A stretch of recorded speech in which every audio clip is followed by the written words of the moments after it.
আচ্ছা, সন্ধ্যাবেলা স্ন্যাক্সে যদি এরকম একটু চিংড়ির পকোড়া থাকে কেমন হবে বলো তো।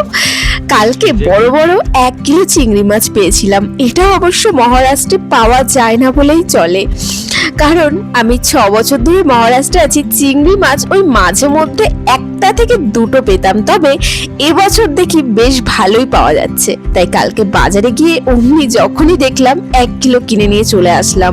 তবে চিংড়ি মাছগুলো যাচ্ছিল বোম্বে, এখানে বিক্রি হচ্ছিল না। তো আমাদেরকে দেখে বললো তোমরা কি বাঙালি? বাঙালি শুনেই আমাদেরকে দিয়ে দিল ওনার পেটি থেকে বের করে। জানো, যা খেতে ভালো লাগে কিন্তু খাওয়ার পরে প্রচন্ড অসুবিধা হয়, তাই আমার একটা ওষুধ তো খেয়ে নিতেই হবে। আর মাম্মাম তো চিংড়ি মাছ খেতে পছন্দ করে না, কিন্তু আজকে খেয়ে বলছে মাম্মি আমাকে এমন করেই করে দেবে তুমি। এবার যাই বসার রুমে চাটা নিয়ে। সন্ধ্যাবেলায় বসার রুমে চা নিয়ে না বসলে না ভালোই লাগে না। এই রুমটায় আমরা টিভি দেখি, মাম্মাম পড়াশোনা করে, এখানে গল্প করি, খাওয়া দাওয়া করি। চলো আজকের ভিডিওটা কেমন লেগেছে অবশ্যই বলো।